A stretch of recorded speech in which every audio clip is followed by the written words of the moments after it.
अस्सलामु अलैकुम वरहमतुल्लाहि वबरकातुहू। हक मीडिया के स्पेशल प्रोग्राम में आपका इस्तकबाल है। मैं फैजुल बारी। नाजरीन, ईरान ने इसराइल पर हमला किया, लगातार 300 मिसाइल दागे, पूरी मुस्लिम वर्ल्ड में खुशी की लहर दौड़ गई। ईरान मुसलमानों के लिए अल-अक़सा फतह करेगा, गाज़ा के मुसलमानों के लिए अल्लाह की मदद आ गई। मुसलमानों के WhatsApp status, social media post Iran के हक में भर गए। इन सारी चीज़ों के पीछे सच्चाई क्या है? ईरान इसराइल अटैक की रियलिटी क्या है? क्या इसके वजह से वर्ल्ड वॉर 3 होगा? और बीइंग अ मुस्लिम इन सारे हालात में हमें किन चीज़ों के बारे में मालूम होनी चाहिए? आज इस वीडियो में जानते हैं। U.S. officials confirming that Iran has launched drones and missiles toward Israel, following through on its vow to retaliate for the deadly bombing of its consulate in Syria. 48 hours is the deadline for the war between Iran and Israel. Iran is expected to attack Israel within 48 hours. Israel hit their embassy in Syria, so they hit back with missiles and drones. As far as Tehran is concerned, the matter is closed. At this very moment, to defend Israel from Iran's attack. So far, we have intercepted the vast majority of incoming missiles by Israeli systems. सबसे पहले जानते हैं ये पूरा मामला क्या था। 12 अप्रैल की शाम ईरान ने इसराइल के ऊपर अलग अलग रीजन में 300 मिसाइल अटैक किए, जिसमें तल अवीव, हैफा और नवातम एयरबेस शामिल है। इसराइल के ऊपर 1973 के बाद किसी भी कंट्री की तरफ से ये पहला अटैक है। मतलब 52 सालों के बाद किसी स्टेट ने इसराइल के ऊपर डायरेक्ट अटैक किया है। अब ये अटैक क्यों किया गया, इस अटैक की इंटेंसिटी क्या थी, इसको समझिए। हम लोग ये समझ रहे हैं कि ईरान का यह अटैक गज़ा, फ़लस्तीन, खान यूनुस, राफा के मुसलमानों के लिए, अल-अक़सा के लिए किया गया है। मगर ईरान का यह कहना है कि 1 अप्रैल को इसराइल ने दमिश्क में ईरान के एक मेजर जनरल मोहम्मद रेज़ा ज़ाहिदी समेत 6 ईरानियन नेशनल्स को मारा था। ईरान का यह हमला अपने उस मेजर जनरल और शहरियों के मारे जाने का बदला है। आप गौर कीजिए, 1 अप्रैल को एक मेजर जनरल को इसराइल ने मारा था, उस पर खूब हंगामा हुआ और 12 दिन के बाद ईरान ने जवाबी हमला किया। हमला करने वाला देश हमेशा खामोशी से टारगेट सेट करता है, जिससे ज़्यादा से ज़्यादा डैमेज कर सके, ज़्यादा से ज़्यादा नुकसान कर सके। मगर ईरान ने अमेरिका को इन्फॉर्म किया, यहाँ तक कि US central command chief Michael Kurilla इन इंफॉर्मेशंस के बेस पर खुद तेल अवीव आते हैं और वहाँ इस अटैक की पूरी प्रिपरेशन करते हैं। पेंटागन चीफ लॉयड ऑस्टिन लगातार इजरायली गवर्नमेंट के टच में रहती है, पूरा माहौल बनता है। इतना टाइम मिलता है कि अमेरिका अपना बहरी बेड़ा एक्टिव कर ले, सारा एंटी मिसाइल सिस्टम सेट कर ले, जिससे कॉमन सेंस ये बनता है कि मेजॉरिटी मिसाइल्स को इंटरसेप्ट कर लिया जाएगा और कुछ मिस होगा जो इसराइल के कहीं किसी शहर के आउटस्कर्ट में गिरेगा, जिससे मुमकिन है कि थोड़ा बहुत डैमेज हो। आप ये सोचिए कि जंग में फाइटिंग पार्टीज अपने दुश्मन को कंफ्यूज रखता है, मगर ईरान ने 2 आवर के बाद बाज़ाब्ते से अनाउंस कर दिया कि जंग ओवर हो गई है। और फिर अमेरिका ने यह कहा कि अगर इसराइल ऑफेंसिव स्ट्राइक करता है तो अमेरिका इसराइल का साथ नहीं देगा। अब आप इन सारे डॉट्स को जोड़िए, एक ऐसा हमला जिसमें हमले से पहले बता दिया गया कि हम अटैक करने वाले हैं, फिर अटैक में कोई मेजर डैमेज नहीं हुआ, किसी की मौत नहीं हुई, फिर खुद से अटैक ओवर होने का ऐलान भी कर दिया गया, और फिर जो सुपर पावर है वो दूसरे पार्टी से कह रहा है कि तुम रिएक्ट नहीं करोगे, अगर रिएक्ट करोगे तो तुम्हारे साथ कोई नहीं है। ये सब बहुत स्क्रिप्टेड नहीं लग रहा है, ऐसा नहीं लग रहा है कि ये अटैक एग्रीड था, ये सब ड्रामा और प्लान्ड हो। असल में इन सारी चीज़ों को समझने के लिए थोड़ा सा बैकग्राउंड समझना होगा, इस रीजन के लोगों के नेचर को समझना होगा। ईरान और टर्किश पीपल कभी भी ऑक्यूपाइड नहीं रहे, हमेशा आज़ाद रहे, इनका नेचर डोमिनेटिंग रहा है। इनके यहाँ पब्लिक ओपिनियन बहुत स्ट्रांग होती है, इसीलिए इनके यहाँ हुकूमतों को अपने लोगों को ये दिखाना होता है कि ये बहुत गैरतमंद हैं, ऑनर और डिग्निटी को प्रोटेक्ट करते हैं, किसी भी हमले पर रिएक्ट करते हैं, रिस्पॉन्ड करते हैं, अपने लोगों के खून का बदला लेते हैं। मगर ये रिएक्शन, ये बदला बहुत बड़े लेवल पर अपने ही लोगों के साथ मजाक है। आपको ईरान के एक गॉडली फिगर कासिम सुलेमानी का किस्सा याद होगा। अमेरिका ने 2020 में कासिम सुलेमानी को असैसिनेट कर दिया था। ईरान में बहुत ज़्यादा हंगामा हुआ। अब अगर ईरान चुप रहता तो अपने लोगों में इसकी साख गिर जाती। ईरान के उस वक्त के foreign minister Mohammad Javad Zarif अपनी बुक में लिखते हैं कि American puppet Iraqi prime minister Adil Abdul Mahdi को पहले से इन्फॉर्म कर दिया गया था कि अल असाद बेस पर ईरान अटैक करेगा। मतलब ये कि अपने लोगों को शांत करने के लिए ईरान ने एक फेक अटैक करना था। अटैक से पहले इन्फॉर्म किया गया कि कोई कीमती चीज अगर उस बेस पे है तो उसको वहां से हटा ले, और फिर दुनिया के सामने एक ड्रामा किया और कुछ बैरक्स को अटैक किया, स्ट्राइक किया, और दुनिया को ये बताया कि हमने बदला ले लिया है। इस बार भी ईरान का यह अटैक कोई 190 दिनों से गाजा में हो रहे बदतरीन कत्लेआम के खिलाफ नहीं था, बल्कि अपने कॉन्सुलेट के मारे जाने पर एक प्लान्ड मिसाइल अटैक था। मतलब ये एक कौमी रियासत नेशनलिस्टिक अप्रोच पर बेस्ड रिस्पॉन्स था, जिसका पैलेस्टाइन या गाजा या अल-अक्सा से कोई ताल्लुक नहीं था। इसीलिए खुद गाजा के इन्फ्लुएंसर्स लिख रहे हैं कि 191 दिन से हमारे यहाँ कत्लेआम हो रहा है। अगर ये हमारे लिए होता तो 6 महीने पहले ही इजराइल के ऊपर ईरान अटैक कर चुका होता, हमला कर चुका होता। बेसिकली ईरान इस रीजन में बहुत ही क्लेवरली अमेरिका के इंटरेस्ट को सर्व कर रहा है। पाकिस्तान के लीडर खुले तौर पे अमेरिका के पपेट हैं, मगर टर्की और ईरान के लीडर बहुत स्ट्रेटेजिकली अमेरिका के अंडर काम करते हैं।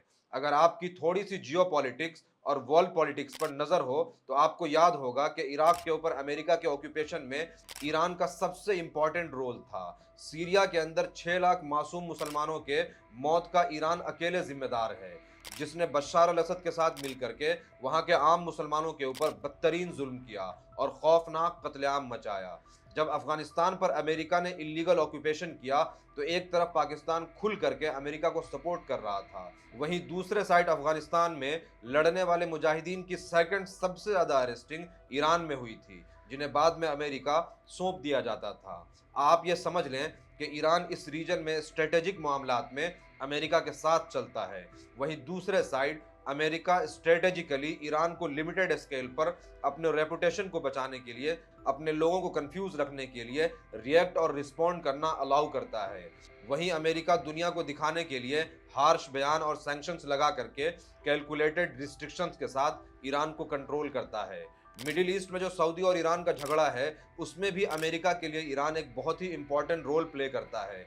एक तरफ सऊदी को ईरान का डर दिखा करके गुलाम बनाया हुआ है, वहीं दूसरी तरफ सऊदी के मामले में ईरान को थोड़ा सा स्पेस दे करके अमेरिका अपना डबल इंटरेस्ट अचीव करता है। अमेरिका का ईरान के लिए बहुत सिंपल स्ट्रेटेजी है। डोमेस्टिक और रीजनल इश्यूज पर ईरान को फ्री छोड़ा हुआ है, मगर ग्लोबल और स्ट्रेटेजिक मामलात में ईरान अमेरिका के साथ इंटरनेशनल ऑर्डर के साथ चलता है। वहीं अगर आप गौर करें, ईरान की प्रॉक्सी हिजबुल्लाह और हौसी के पास, खुद ईरान के पास बहुत ही डेडली मिसाइल हैं। हिजबुल्लाह के पास तो ऐसे मिसाइल्स हैं कि वो आसानी से इजराइल के तल अवीव और हैफा को आसानी से तबाह कर सकता है, मगर वहां वो हमला नहीं करते, बल्कि आउटस्कर्ट में छोटे छोटे मिसाइल अटैक करते हैं, वो भी प्रायर इंफॉर्मेशन के बाद कि सारे मिसाइल अटैक्स को इंटरसेप्ट किया जा सके। ये कोशिश सिर्फ दुनिया को बताने के लिए है कि हम रेजिस्टेंस के साथ हैं, हम एंटी इजराइल हैं। सारी अरब कंट्रीज, सारी मुस्लिम कंट्रीज खामोश है, मगर हम लोग एटलीस्ट कुछ कर रहे हैं। और ये जो मिजाज बना है कि बाकी मुस्लिम कंट्रीज कुछ नहीं कर रही है, हम लोग कम से कम इतना तो कर रहे हैं, ये अपने आप में एक बहुत ही गलत नैरेटिव है। जो कंट्रीज कुछ नहीं कर रही है वो और उसके मुजरिमीन तबाह हो, गारत हो, जलील हो, रुसवा हो, हमें उनसे कोई हमदर्दी नहीं है। मगर ईरान सच में अगर ये अटैक करता तो पूरी दुनिया नेशन स्टेट के गलादत से बाहर आकर के भी उसको अपना हीरो मानती, अपने सर का ताज बनाती, मगर ईरान ऐसा नहीं करेगा। I have never seen in any country, anywhere, that attacking another country and war makes people happy. But tonight, people gave up their sleep so that they can come here and show how important this war is to us, and how glad we are from this attack on Israel. कुछ experts का ये मानना है कि Netanyahu और Israel इस वजह से भी गाजा कत्लेआम को अब रीजनल वॉर में एक्सपेंड करना चाहते हैं, क्योंकि वो चाहते हैं कि उनके ऊपर अटैक हो और फिर इजराइल एक विक्टिम कार्ड खेले, जिससे वो ये कहे कि देखें 57 मुस्लिम कंट्रीज़ हैं, 25 मुस्लिम कंट्रीज़ के अराउंड इजराइल घिरा हुआ है और अकेले उसके ऊपर हमला हो रहा है और वो सबसे लड़ रहा है, और फिर चंद ऐसे हमलों का वीडियो बना करके अच्छे से एडिटिंग और ग्राफिक यूज़ करके रोना रोए और वर्ल्ड ओपिनियन को फिर से इजराइल के हक में कर ले, जिससे दुनिया गाजा के बदतरीन कत्लेआम को भूल जाए। जबकि सच ये है कि यूएई, सऊदी अरेबिया इजराइल को वेपन्स दे रहा है। जॉर्डन और सऊदी अरेबिया बाज़ाब्ता से इजराइल के ऊपर दागे जाने वाले मिसाइल्स को इंटरसेप्ट कर रहा है, और फिर जर्मनी, फ्रांस, इंग्लैंड ये सब देश मिल करके इजराइल पर जो ऐसे ड्रामेटिक प्लान्ड अटैक हो रहे हैं उसमें भी प्रोटेक्ट कर रहा है। Israel here, of course, you had U.S. assets in the eastern Mediterranean, U.S. assets down here in the Red Sea. I'm not sure, in the Persian Gulf as well? Yes, involved? There were certainly assets, and it's pretty clear to me that specifically at Al Udeid Air Base in Qatar, they would probably have been involved, possibly out of Kuwait as well. And we believe Jordan fired as well. So that, I mean, that gives you a sense of the net of defenses that were able to shoot down these missiles and drones as they were coming from Iran. मगर 50 साल के बाद जब historians लिखेंगे तो ये लिखेंगे कि 52 साल के बाद ईरान ने इजराइल के ऊपर डायरेक्ट अटैक किया था, रात में 300 मिसाइल दागे थे और इजराइल अकेले पूरे मुस्लिम वर्ल्ड से लड़ रहा था। मगर हम और आप जानते हैं कि ये मिसाइल अटैक एक ड्रामा है। आप यकीन कीजिए, इजराइल की वो सारी जंगें जिसमें दुनिया ये समझती है कि अरब देशों को इजराइल ने अकेले हरा दिया था, जबकि वो सारी जंगें ऐसे ही झूठ, फेक और वाहियात रीजन पर बेस्ड थी। वो सब अमेरिका, ब्रिटेन के पपेट अरब कंट्रीज बस अपने अपने जमीन के लिए लड़ रहे थे। उनका अल-अक्सा से कोई लेना देना नहीं था। कल भी जब ईरान ने इजराइल पर फुलझड़ियां और पटाखे छोड़े तो बारीक बीन और अहले नज़र समझते हैं कि यह पूरा मामला क्या था। यहाँ रुक करके एक बात दुनिया को ज़रूर समझ लेनी चाहिए कि जिस डिप्लोमेटिक रिलेशन और वर्ल्ड ऑर्डर के नाम पर सारी कंट्रीज इजराइल को स्पेस देती है, इजराइल ऐसा नहीं करेगी। उसको जब जब जितना मौका मिला है उसने खूब खून बहाया है, खूब कत्लेआम और जुल्म जबर किया है और आने वाले वक्त में भी उसको जब भी ऐसा मौका मिलेगा वो ज़रूर करेगा, फिर चाहे सामने ईरान हो, सऊदी अरेबिया हो या अमेरिका क्यों ना हो। और वो न्यूक्लियर वेपन यूज़ करने से भी नहीं कतराएगा। क्यों? क्योंकि ये लोग जुनूनी लोग हैं। आप इनके पूरे मामलात, पूरे एक्शन को फ़लस्तीनियों के लिए ये क्या कहते हैं, अरबों के लिए क्या सोचते हैं, मुसलमानों के लिए क्या सोचते हैं या दूसरे जो इनके हिसाब से नॉन बिलीवर्स हैं उनके लिए क्या सोचते हैं, इसको आप देख सकते हैं। ये सबके सामने जग जाहिर है।